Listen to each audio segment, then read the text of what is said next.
ಶ್ರೀಮಂತರ ಮಕ್ಕಳಾಗಿ ಹುಟ್ಟಬೇಕು ಹೊರತಾಗಿ ಬಡವ್ರ ಮಕ್ಕಳಾಗಿ ಯಾಕೆ ಹುಟ್ಟಬಾರ್ದಪ್ಪ ಅಂತಂದ್ರ ತಂದೆ ತೀರ್ ಹೋಗಿದ ತಾಯಿ ಇದ್ದಳು ತಾನ ಸಂಸಾರ ಅವಳಿ ಚವಳಿ ರಾಮಣ್ಣ ಲಕ್ಷ್ಮಣ ಅಂತ ಗಂಡಸ ಮಕ್ಕಳು ಹುಟ್ಟಿದ್ರು. ಏನಾಯ್ತಪ್ಪ? ಮನೆ ಮುಸುರಿ ತಿಕ್ಕಿ ಮಕ್ಕಳಿಗೆ ತಂದೆ ಜೋಪಾನ ಮಾಡ್ತಿದ್ಳು. ಸಣ್ಣ ಮಗ ಊರಾಗ ತಿರುಗಾಡಿ ಉಡಾಳ ಜಗಳ ತೊಕ್ಕೊಂಡು ಮನೆಗೆ ಬರ್ತಿದ್ದ. ಏನಾಯ್ತು? ಹಿರಿಯ ಮಗನಿಗೆ ಹೇಳಿದಳು ಏನಂತ? ಊರಾಗ ತಿರುಗಾಡಿ ತಮ್ಮ ಉಡಾಡಲಕತ್ತಾನ, ತಮ್ಮಗ ಹೊರತು ಕರ್ಕೊಂಡು ಹೋಗು, ಏನಾರ ಕೆಲಸ ಹಚ್ಚತ್ ಹೇಳಿದ್ಳು. ಏನಾರ ಕರ್ಕೊಂಡು ಕೆಲಸ ಹಚ್ಚಪ್ಪ, ಶಾಣೆ ಅಲ್ಲಿ ತಮ್ಮ. ಯಾಕಾಗಲಕ್ಕೆ ತಾಯಿ ಮಾತು ಮೀರು ಬರ್ದಂತ ತಿಳ್ಕೊಂಡು ತಮ್ಮಗ ಹೊಲಕ್ಕೆ ಕರ್ಕೊಂಡು ಹೋದ. ಬಡತಾನ ಸಂಸಾರ ದುಡಿದು ರೊಟ್ಟಿ ತುಂಬ್ತಿತ್ತು, ದುಡಿಲಿಕ್ಕೆ ಉಪವಾಸ ಮಕ್ಕಳು ಟೈಮ್ ಇತ್ತು. ಹೌದಾ? ಹೊಲಕ್ಕೆ ಕರ್ಕೊಂಡು ಹೋದ. ತಮ್ಮಗ ನೆಗಡಿ ಹುಡಿಕೊಟ್ಟು ಹೊಲದಾಗಿರ್ತಕ್ಕಂಥ ಕಟ್ಟಿ ಕಳೆದು ಒಟ್ಟಿಗೆ ಹಚ್ಚಲಕತ್ತ ಅಣ್ಣ. ಹೊಲ ಸ್ವಚ್ಛ ಮಾಡ್ಲಕತ್ತ.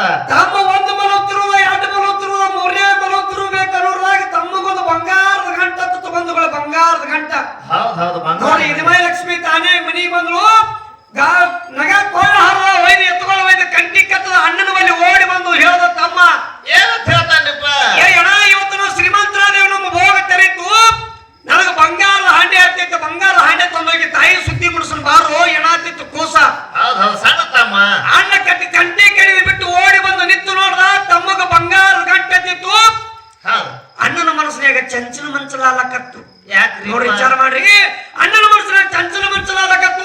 ಅಣ್ಣ ಅವ್ವ ಕಟ್ಟಿ ರೊಟ್ಟಿ ಖಾರ ಹಿಟ್ಟಿ ಕಟ್ಟಾಳ, ಊಟ ಮಾಡೋರು ಊಟ ಮಾಡಿ ಬಂಗಾರ ಹಾಂಡೆ ತಂದೋಗಿ ತಾಯಿಗೆ ಸುದ್ದಿ ಮುಡಿಸೋಣ ಬಾರೋ ಏನಾಗ್ತಿದ್ದ. ಹೊಟ್ಟೆ ಹಸ್ತದ ಬಾರೋ ಏನ ಊಟ ಮಾಡೋನು. ಈಚ ಸುಳಿ ಮಗ ಅಣ್ಣ ಹೇಳ್ದ, ಏನ್ ಹೇಳ್ತಾನ? ಏ ತಮ್ಮ ಹೊದಾಗ ಒಂದು ಕಂಟಿ ಮೂಲ ಆಗ್ಯದ, ಕಂಟಿ ಕಡೆ ಊಟ ಮಾಡ್ತೀನಿ, ನೀವು ಊಟ ಮಾಡತ್ ಹೇಳ್ದ. ತಮ್ಮಗ ತಿಳಿಲಿಲ್ರಿ ಇದು ಮಾತ.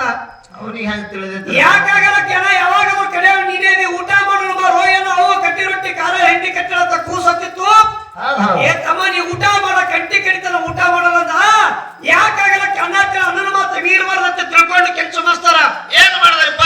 ಬುದ್ಧಿ ಬಿಚ್ಚಿ ಉಳ್ಬಾನ ಹಿಂಡಿ ತಗೊಂಡು ಬಾಯಾಗ ತುತ್ತ ಹಾಕೋತಿತ್ತು ಕೂಸ. ಹೆಗಲ ಮೇಲೆ ಇರ್ತಕ್ಕಂಥ ಕೊಳ್ಳಿ ತಗೊಂಡು ತಮ್ಮನ ಕೈ ಕಡ್ದ. ಹೌದು ಏನ ನಾ ಏನು ಮೋಸ ಮಾಡಿದ್ವೋ ಏನ, ಹೊಲ ತಗೋ, ಮನಿ ತಗೋ, ಬೆಳ್ಳಿ ತಗೋ, ಬಂಗಾರ ತಗೋ, ಗೌರ್ಮೆಂಟ್ ಜೀತ ಇಟ್ಟು ಅದಿಟ್ಟು ಪಗಾರ ನೀನೇ ತಗೋ ಏನ, ನನ್ನ ಜೀವ ಉಳಿಸೋ ಏನಾಗ್ತಿತ್ತು. ಕೂಸು ಕಾಲು ಬಿದ್ದು. ಅಂತ ತಪ್ಪರ ಏನು ಮಾಡಿನೋ ನಾನು ನಿನಗ? ಮಗನ ಅರ್ಧ ಪಾಲ ನಿನಗೆ ಹೋಗ್ತದ, ಅರ್ಧ ಪಾಲ ನನಗೆ ಬರ್ತದ, ಒಟ್ಟು ಬಂಗಾರ ನನಗೆ ಆಗಬೇಕು ಮಗನ ಅಂತ ತಿಳ್ಕೊಂಡು ಬಿದ್ದಿರ್ತಕ್ಕಂಥ ಕೊಳ್ಳಿ ತಂದು ಎತ್ತಿ ಹೊಡೆದು ಬಿಟ್ಟ. ತಮ್ಮ ರುಂಡ ಕಡಿಗಾಗಿ ಬಿತ್ತು ಹೋಯ್ತು. ರುಂಡ ಒತ್ತಾಟಿ ದಂಡ ಒತ್ತಾಟಿ ಬಿತ್ತು. ರುಂಡ ತಟ್ಟಿ ದಂಡ ತಟ್ಟಿ ಬಿತ್ತು. ಕೈಯಾಗಿರ್ತಕ್ಕಂಥ ಕೊಳ್ಳಿ ತಳ ಹೋಗದ. ಯಾರೇ ನೋಡಿ ಗಿಡಿಯರ ಮಾತ ತಿಳ್ಕೊಂಡು ಒಂದ್ ಕೈಯಾಗ ರುಂಡ್ ಹಿಡ್ದು, ಒಂದ್ ಕೈಯಾಗ ದಂಡ ಹಿಡ್ದ, ನಡು ಹೊಲದಾಗಿರ್ತಕ್ಕಂಥ ಕಣಕಿ ಮಣಿ ಮ್ಯಾಗ ತಂದು ತಮ್ಮನ ಹೆಣ ಮುಚ್ಚಿಟ್ಟ. ಹೌದ್ರಿಪ್ಪ. ಗೌರ ಮನಿ ಮುಸುರಿ ತಿಕ್ಕಿ ಮನಿಗೆ ಹೋಗುವಂತ ಟೈಮ್ದಾಗ ಗೌರು ಹುಕ್ಕಿ ಹೋಳಿಗೆ ಅಣ್ಣ ಸಾಲ ಕೊಟ್ಟಿದ್ರು ಮಕ್ಕಳು ಅಂತ ಮನಿಗೆ ಹೋದ್ರು. ಮಕ್ಕಳಿಲ್ಲ, ದುಡಿಯುವಂತ ಮಕ್ಕಳು ಹೊತ್ತಾಗದವು. ಮಕ್ಕಳು ಕರ್ಕೊಂಡು ಊಟ ಮಾಡ್ಬೇಕಂತ ತಾಯಿ ಬುತ್ತಿ ತಂದು ಹೊಲಕ್ಕೆ ಬಂದಳು. ಹೌದು ಹಣದ ಕಳ್ಳ. ಅದಕ್ಕೆ ಹೇಳ್ತಾರ, ಅಂಗಾರಿಗೆ ಏಸ್ಕಿಲ್ಲತ್ತ ಕಳ್ಳಿಗೆ ನಾಚಿಕೆಲ್ಲತ್ತ. ತಾಯಿ ಓಡಿ ಓಡಿ ಬರ ಬುತ್ತಿ ತಂದು ಬಂದಳು. ಏ ಕಾಶಿ ಇಂತ ಬಿಸಿಲಾಗಿ ಯಾಕೆ ಬಂದೆ ತಾಯಿ ಅಂತೇಳಿ ಹಿರಿ ಮಗ ಕೇಳ್ದ. ಯಪ್ಪ ಗೌರು ಹುಕ್ಕಿ ಹೋಳಿಗೆ ಅಣ್ಣ ಸಾಲ ಕೊಟ್ಟಾರ, ಮನ್ಯಾಗ ಮಕ್ಕಳಿಲ್ಲ, ದುಡಿಯುವಂತ ಮಕ್ಕಳು ಹೊತ್ತಾಗದ್ರಿ, ಮನ್ಯಾಗ ಹೋದ್ರೆ ಏನು ಸುಖಾದ, ಮಕ್ಕಳು ಕರ್ಕೊಂಡು ಊಟ ಮಾಡ್ಬೇಕಂತ ತಿಳ್ಕೊಂಡು ಬಂದಿರೋ ಮಗನ ಅಂದ್ರು. ಯಾಕಾಗಲಕ್ಕಂತ ತಿಳ್ಕೊಂಡು ಬುದ್ಧಿ ಬಿಚ್ಚಿ ಹಿರಿಯ ಮಗನಿಗೆ ಉಳ್ಳಾಕು ಕೊಟ್ರು.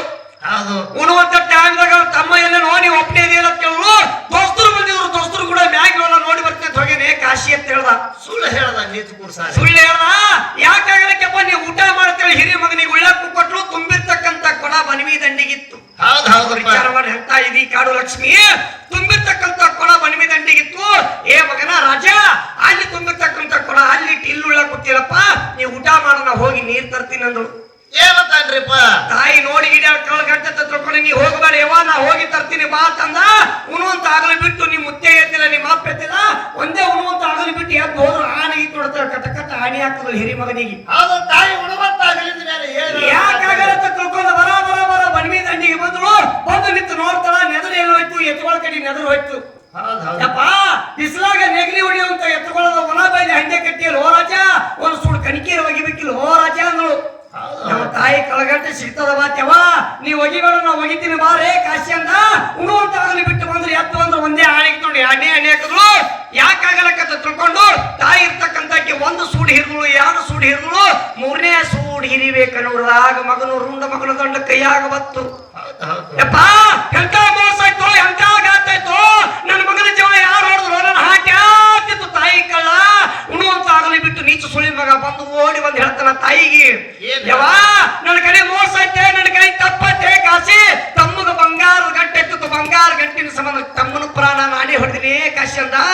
ಎಂತ ನೀಚ ಎಂತ ಕಟಕದ ನನ್ನ ಹಾಟ್ಯ ಬಂಗಾರ ಗಂಟಿನ ಸಂಬಂಧ ಆಡಿನ ಮಲಿ ಹಂಗಿಬ್ರು ಅವಳಿ ಜವಳಿ ರಾಮಣ್ಣ ಲಕ್ಷ್ಮಂತರು ಗಂಟು ಸಭಾ ಕೊಟ್ಟಿದ್ರಿ ತಮ್ಮನ ಜವ ಹೊಡೆದು ನೀ ಏನು ಸುಖ ಉಂತೀವ ನನ್ನ ಹಾಟ್ಯ ಚಿತ್ತ ತಾಯಿ ಕಳ್ಳ. ಈಕಿ ಯಾರಿಗಾರು ಹೋಗಿ ಹೇಳಿ ಗಿಡ ಬಾತ ತಿಳ್ಕೊಂಡು ಅದೇ ಬಿದ್ದಿರ್ತಕ್ಕಂಥ ಕ್ವಾಡಿತ್ತೊಂದು ಎತ್ತಿ ಹೊಡೆದು ಬಿಟ್ಟ ತಾಯಿಯವ್ರ ಕಡೆಗಾಗಿ ತಾಯಿ ರುಂಡ ಕಡೆಗೆ ತಾಯಿ ರುಂಡ ಕಡೆಗೆ ದಂಡ ತಟ್ಟು ಬಿತ್ತು ಚಿಲಿಪಿಲಿ ಒದ್ದಾಡಕತ್ತು. 10 ಮುಳುಗರದಾಗ ಬಂಗಾರ ಹಾಂಡೆ ತಗೊಂಡು ಮನೆಗೆ ಓಡ್ತಿದ್ದ ಓಡುವಂತ ಟೈಮ್ದಾಗ ಹಳ್ಳದ ದಂಡಿಗೆ 4 ಮಂದಿ ಕಳ್ಳರು ಕೂತಿದ್ರು. 4 ಮಂದಿ ಕಳ್ಳರು 4 ಮಂದಿ ಕಳ್ಳರು ಕೂತಿದ್ರು. ಯಾವ ಎಲ್ಲಿಗೆ ಹೊಂಟಾನೆ ಏನಂತ ಹೊಂಟಾನ ತನವಿ ಕೇಳುತ್ತದೆ ಅಂತೇಳಿ ಆ ಮಗನ ಹಿಡಿದು ತಳಗಿಳಿಸಿ ನೋಡ್ತಾರ. ಹಾಂಡೆ ತುಂಬ ಎಲ್ಲ ಬೆಳ್ಳಿ ಬಂಗಾರ ಮುತ್ತ ಮಾಡಿ ಕರಕ್ ನಿಂತು ಯಾರ ಮನೆ ಕಳ್ಳು ಮಾಡ್ಕೊಂಡು ಹೊಟ್ಟೆ ಮಗನ ಅಂತ ತಿಳ್ಕೊಂಡು 4 ಮಂದಿ ಕೂಡ ಆ ಮಗನಿಗೆ ಅಲ್ಲೇ ಹಿಡಿದು ಕಳೆದು ಬಿಟ್ರು. ಅವನಿಗೂ ಆಗಲಿಲ್ಲ ಅದು. ನನಗೆ ಹಚ್ಚ ನಿನಗೆ ಹಚ್ಚ ತಿಳ್ಕೊಂಡು ಕಿಶನ್ ಊರ ಜಗಳ ಮಾಡಿದ್ರೆ ಯಾರೇ ಬಂದಿಗಿಂದ ಅಂತ ತಿಳ್ಕೊಂಡು ದೋಣಿ ದಂಡಿಗೆ ಹೋಗಿ 4 ಮಂದಿ ಪಾಲ ಮಾಡಕತ್ರು. ಮಾಡುವಂತ ಟೈಮ್ದಾಗ ನನಗೆ ಹಚ್ಚ ನಿನಗೆ ಹಚ್ಚ ತಿಳ್ಕಿ 4 ಮಂದಿ ಹೊಡೆದಾಡಕತ್ರು. ಹೊಡೆದಾಡುವಂತ ಟೈಮ್ದಾಗ ಬಂಗಾರ ಹಾಂಡೆ ಕಾಲಿಗೆ ತಟ್ಟಿ ಡೋಣ್ಯಾಗ ಕರ್ಕೊಂಡು ಹೋಗಿ ಬಿಡ್ತು. ಅವ್ರಿಗೂ ಆಗಲಿಲ್ಲ. 4 ಹೊಡೆದಾಡಿ ಪ್ರಾಣ ಬಿಟ್ಟು ಬಂಧುಗಳೇ. ಅದಕ್ಕೆ ಹೇಳ್ತಾರ ಮಕ್ಕಳ ಮನೆಗೆ ಶ್ರೀಮಂತರಾಗ್ಯಾರ ಮಾಡಿದ ಮೇಲೆ ಮಾಡೇ ಕಟ್ಟಾರ ಮನೆ ಮುಂದೆ ಮಾರುತಿ ಕಾರ ಜೆಸಿಪಿ ತಂದಾರ ಅಂತ ತಿಳ್ಕೊಂಡು ನಾವು ಚೀಟಿ ಚಿಪಟ್ಟಿ ಮಾಡಿ ಹೋಗದೇವಂದ್ರ ಅವ್ರು ಶ್ರೀಮಂತರಾಗಿ ಅಟ್ಟು ಹೇಳ್ತಾರೆ, ನಾವು ಬಡವರಾಗಿ ಇಟ್ಟು ಹೇಳ್ತೀವಿ. ಅಣ್ಣ ತಮ್ಮರ ಮನಸ್ಸು ಮುರಿಬಾರ್ದೈತಿ. ಒಂದೇ ಕೈ ಮುಗಿದು ಕಾಲು ಹಿಡ್ಕೊಂಡು ಹೇಳ್ತೀವಿ. ಅಟ್ಟ ಅಣ್ಣ ತಮ್ಮರ ಮನಸ್ಸು ಮುರಿಬೇಡ ಒಂದೇ ಮಾತು ಇರ್ಲಿ. ಯಾಕಂದ್ರ ಹೇಳಿರ್ತಕ್ಕಂಥ ಮಾತು ನಿಮ್ಮ ಮನಸ್ಸಿಗೆ ಮುಟ್ಟಿತ್ತಂದ್ರೆ ಎಲ್ಲರೂ ಸಲ ಜೋರಾದ ಟಾಳಿ ಕೊಡಲ್ಲ ನೋಡೋರು. ಯಾಕಂದ್ರ ನೀವು ರೊಕ್ಕ ರೂಪಾಯಿ ಬೆಳ್ಳಿ ಬಂಗಾರ ಕೊಟ್ಟಿದ್ದು ಬಹಳ ದಿನ ಒಳ್ಳೆಯಂಗಿಲ್ಲ. ನಿಮ್ಮ ಪ್ರೀತಿ ವಿಶ್ವಾಸ ನಂಬಿಕೆ ಯಾಕಪ್ಪ ಅಂತಂದ್ರ ನಾವು ರಾಜ್ಯ ಮಟ್ಟ ಜಿಲ್ಲಾ ಮಟ್ಟ ತಾಲೂಕು ಮಟ್ಟಕ್ಕೂ ತಿರುಗಾಡಿರ್ತೀರಿ. ನಿಮ್ಮ ಊರಿನ ಹೆಸರ ಕೀರ್ತಿ ಮುಗಲೆತ್ತರಕ್ಕೆ ಒಯ್ದು ಮುಡಿಸುವಂತ ತಾಕತ್ತ ಭಗವಂತನ ನಾವು ಆದಿಶಕ್ತಿ ರೇಣುಕ ಎಲ್ಲವ ದೇವಿ ನನಗೆ ಆಶೀರ್ವಾದ ಮಾಡ್ಯಾಳ.